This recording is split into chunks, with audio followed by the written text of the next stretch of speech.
At Cabana, we understand the struggles of working in healthcare. Whether it's loss, coworker challenges, or trouble balancing work and home, we're here. And so are 85,000 peers from hospitals and health systems all across the country. Connect with others who have been there. Join our live, daily group classes for support and growth. Because finding someone who gets what you're going through shouldn't be its own struggle. Learn more at www.mycabana.health. Welcome back to You're Always Fine, a space to show up for yourself and embrace the mess that lives underneath because, let's be real, it's exhausting always being fine. So grab your headphones and allow yourself to listen, laugh, and even cry because you are not alone and we aren't always fine. And that's okay. Welcome to Season 2 of You're Always Fine. That break was way too long, but I'm happy to be back behind the mic, creating space to not be fine. I'm your host, Kristine, and this season, my co-host is Theresa Thomas. Hello, hello. Are we ready for this adventure? I'm not sure we are. I'm ready. Is everyone else ready? Is my question. We have a lot of stuff that is going to be packed into this season for you. But today we wanted to start off with resolutions. Now, you might be saying, why resolutions? It's February. But that's exactly it. A lot of times we see like this huge push in January. And then come February, it's like, I'll try again next year. Yeah. Next year, 2025. Actually, on second thought, that was a bad resolution anyway. I was just kidding. I was just joking around. I'm curious. Did you set a resolution this year, Theresa? So for me, I did. And some of my resolutions are going to seem ridiculous. But like for me as a mom, one of my biggest resolutions, and actually now that we're talking about it, I'm realizing I'm failing miserably at it. If I don't have like somewhere to be outside of my home, and even sometimes when I do, I like don't really put that much effort into myself. I mean, if like people see a video recording of this really is like, I didn't complete my resolution today. But one of them is to actually like wear the things that are in my closet, because it seems small, but like you do feel better about yourself when you put a little bit of time. And I'm not talking like, I mean, I'm a mom, so I don't have that much time on my hands, but like I'm talking like an extra 10 minutes. So like I don't look like, an ogre. So well, that's so one of them. Wait, really quick on that one. I think it's something so funny because I agree. Like, I don't know if skincare actually does anything for my skin or if like I'm even putting on makeup correctly. But I will say it's like part of my morning routine. And those minutes that are truly just for me, it like kind of sets the whole tone of my day. Yeah, it like starts you off. And like this habit that I always fall into, and I'm still falling into it, I'm not perfect, is like I'll go and I'm like, okay, I have to shower. So I'll take a shower and then I will hop like right back into like clean sweatpants and like clean pajamas. But I'm like, what was the purpose of that? Like, I still look like I smell, even though I don't. Like, put on a pair of jeans, lady. I will say, though, you at least have a little bit more on me because I don't like to leave the house. Point blank, period. And COVID leggings and like people not being able to smell me has like completely changed the game. And I will say like that's how I started doing a morning routine. I was like, because I can't love being home this much and not change anything. But okay, give me some of your other resolutions because I have a hot take on resolutions that is coming in. So go ahead. I know. So I would say I am being very good with the gym, but that is a hard one for me because I'm usually good with that. So I didn't want to like make a resolution where I'm like, oh, I'm like going to do something that's easy for me.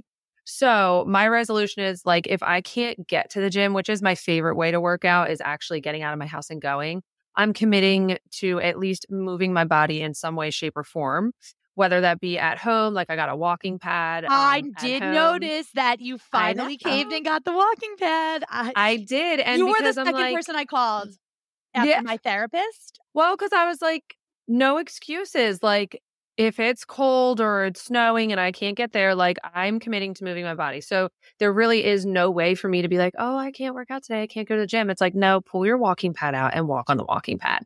So that's another one. I love it.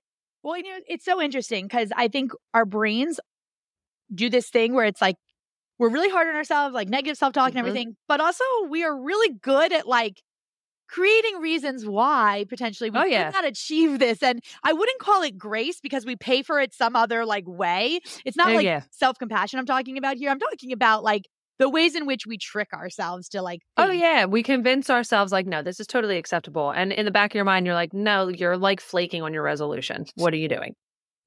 Which is why I have a big problem with resolutions. And here it is, people.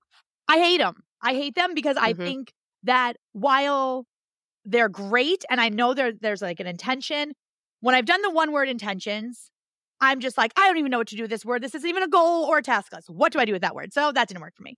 Then it's like set resolutions. And you know me, I'm pretty black and white. Like I like do something and then it's like, I either did it or I didn't do it. And like that black and white does not really lend itself, I'd say, to like healthy habits or like goal changing. You know what I mean? Yeah, definitely. And it creates a lot of pressure. Yes. And I think that's why we see this February like slump of like, try again next year, right? Because it's like if you, first of all, anyone else feel like January wasn't a whole year itself? Because I do. Yeah. We're just going to act like January wasn't around. I don't know what happened in January. My life was just, I don't know what that was. There was 12 months in just this January 2024. I don't really know. But so that is why this year I did something different. And we're going to have to wait until next January for the success.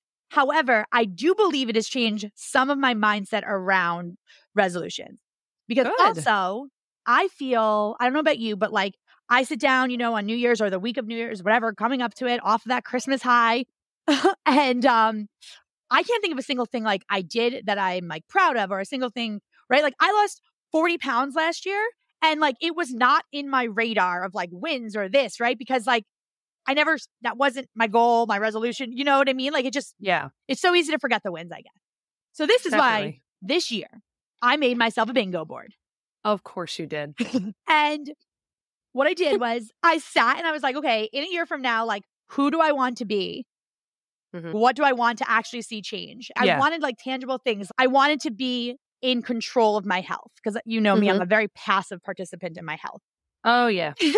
Okay, what does that look like? And then I broke that into like 24 different squares. And what is any bingo board without incentives? Let's be real. Oh my God, you and I are so different. We couldn't be more different. I know. This probably stresses you out and it's keeping me sane right now. Yeah, that's wild. And so like I have a bunch of things on it here, like for instance, create a night routine, then maintain a night routine. Because rather than like trying to figure out why the routine wasn't working, it's like, nope, guess I just should stay up all night. Night routines don't work for me. Only have my morning routine. And I know for my morning routine, that's not it. And so I'm going on this venture with this. And like one of the huge things I'm trying to take from it is that 12 months in a year, right? 24 things that I would like to see happen in this year. Like it's one that's very doable, but also it feels, wow, you don't have to rush to do everything the first month, like, and I do have time. Yes, it's a whole year. And I don't think I realized it until bingo. Your bingo board. Well, I think a lot of people too, like, they'll give themselves resolutions that are like either like completely unattainable and unrealistic. And you almost like without even realizing it, set yourself up to fail. Like, for me, I have a life where I'm all over the place. I've got 2 kids. Like if my expectation for myself this year was to get to the gym every single day and then I miss one day, I'm going to feel like I failed. But if I say to myself, okay, I am working in like buffers for when I have a day that I can't control. If I have a day where I wake up and I don't feel well and I'm like, you know what, my body hurts so bad, I can't do my routine.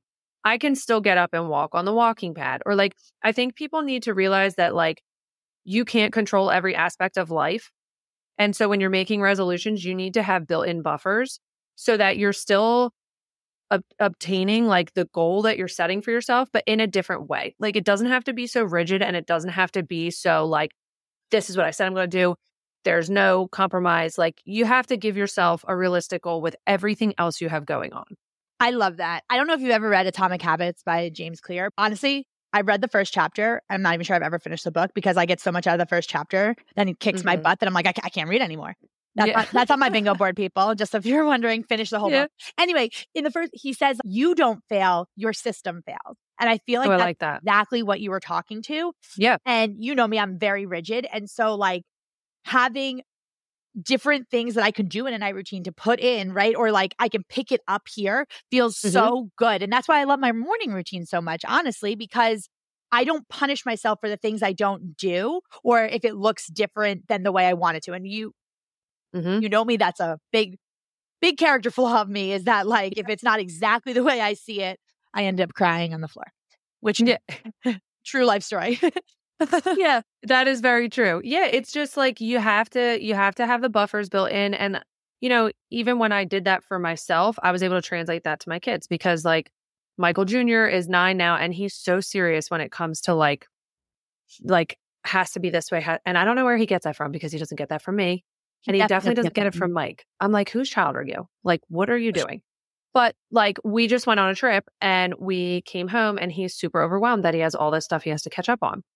And I was like, you don't have to do it the way that it's like, he's like, no, I have to do it this way. I'm like, no, you don't. Like, your teacher is building a buffer for you, and we can do a couple things at a time. So I'm glad that I started doing this with myself, because I was recognizing in him like, oh my gosh, he's stressing himself out because he knows he has an unattainable goal. And so now I have to like break it up for him and give him buffers to make him realize like, yo, cool your jets. We'll get it done. Well, it's so interesting too, because, right, I would say on paper, you're one of the most relaxed, like kind of go with the flow people. However, because your life is very busy with like being a mom and content creator, podcasting, all the different like hats you wear, I find that like you like to check things off the list, like complete a project and then just like ship it off. And for 9 years, Michael Jr. has literally like watched you model that. And so I think it's so important to call out. You model what it is like for your kids. And you also can, as you learn and evolve, teach them like there's a better way to handle this rather than like staying up. I'm still learning this, but I'm trying. Staying up all night to like get quote unquote caught up. Like there's no getting caught up in life, you know? And whether you took that trip and loved it or you didn't take that trip, you weren't going to be caught up. And like that's a hard, I feel like that's a really hard one. Yeah. It is, because you give yourself an expectation and you don't necessarily meet it. So you have to adjust your expectations. And I consider this like a parenting win. Like, we've been telling Michael, because he gets so caught up in life and he gets so busy, where I'm like, okay, one of the things he forgets is like his basic needs of like eating. And like all of a sudden he'll be falling apart. And I'm like, are you hungry? So like I had a whole conversation with him and I'm like, you need to really you need to focus on that. Like that's like your basic need. And the other day in the car, like we were talking about it and he was like, I did remember like that I started to get hungry and I remember to eat today. And he like was sitting there with his hands folded and he looked so cute. And he was like, at least I'm trying, at least I'm working on it. And I was like, that's it. That's all I want. 100%. So like before he would be so stressed out, like, oh my gosh, like I know that like he'd be so overwhelmed, but instead he was able to shift his mindset and be like, I'm trying. And I think with resolutions, that's really all that matters. Like if you can get to the next year and sit there and say, okay, I might not have gotten to all my goals, but I got to the buffers of my goals and I did better. 1% better. I'm 1%, you know, and I love that. And it's making sure that when you get to the 2025, let's say, right? When we're in the same position, it's like not about what you did on the paper, right? It's like not about the bingo thing. It's also about just like remembering all the things. A lot happens in a year. Being so present with like that there's 12 months in a year has also helped me to slow down. Hey, this happy moment happened today. Like I want to remember it next year. Put it in the jar. Or like, you know, just do something that where you're not clumping everything based on like the emotion, right? Because we talked about this in the beginning, like the emotional high of the holidays, whether that's a high or a low for you, or like something that's right there can like kind of influence, right? Like, oh, I want to make these big changes. And and like I said, I think you're right. It's like, it's good to have goals or resolutions, but how you put them in your brain is so important. Yeah. Like you don't want to focus so hard on your resolutions that you don't recognize your progress.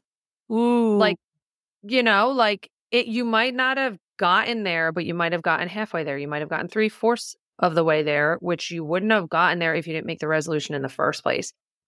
And you know, so you don't want more time, you know, like you just might have needed more time. Like who says that the time that you're giving yourself 1 year is enough? Like it might not be enough. And I mean, I think, right, one of the skills I'm really trying to get better at is like just time estimation. Like how long does something take me and then like add time to it because like life. But I love that. I would love to know, like, we should look this up. Like, like who decide on resolutions and why they come in New Year? Why don't they come on your birthday, right? Like, I think. Yeah, I actually want to know who it was and if they made all their resolutions. That's what I want to know. Who came up with resolution? Let's find out. The ancient Babylonians are said to have been the first people to make New Year's resolutions some 4,000 years ago. I want to know their progress is what I want to know. Maybe I don't actually. We'll get all this information about all these things they accomplished and I'll be like, shit. You know, we're just going to take it that like 4,000 years ago and they're still a work in progress.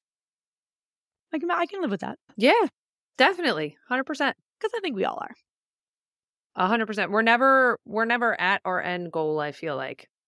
Yes. And I think the hardest part is realizing that there's no such thing as being healed. There's no such thing as happy as a destination or, you know, I've been through therapy, right? Like the reality of it is it's just like one big loop going. Yeah, it's a constant work in progress with everything. And once you acknowledge that, I think you can let go a lot of the burden and a lot of the stress because like, even like just real quick, when it comes to like the boys and their sports, right? Like they're very athletic, they're very good at what they do. But like as a parent, I'm never going to sit there and I'm going to praise them for the good things that they do, but I'm never going to act like they can't improve anymore.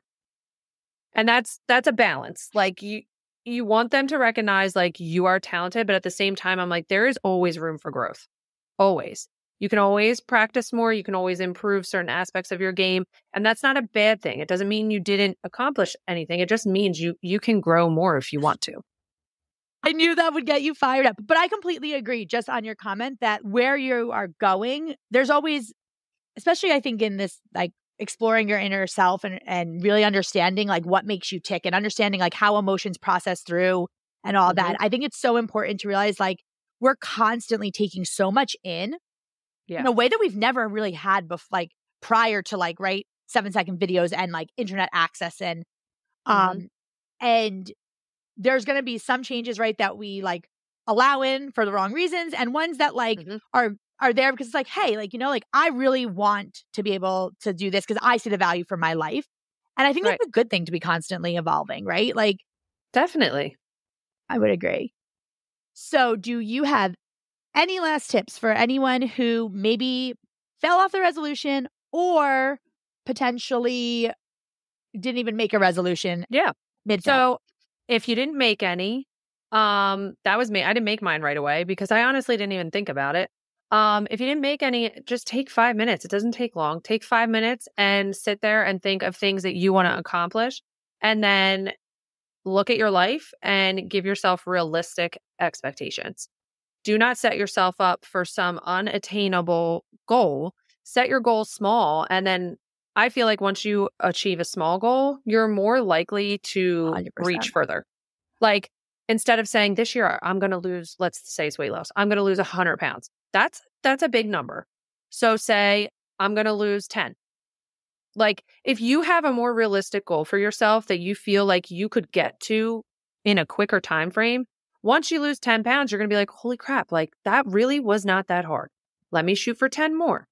You know, so like whether you good habits, like things like that, they stack on top of each other just as easily as negative thing, right? But like so much easier to like go down the rabbit hole or like be in the doghouse with something and like be all the way in the back than we are to be like, wow, like this one little thing stacked on with this one little thing. Next thing I know, I'm past that 100. Right.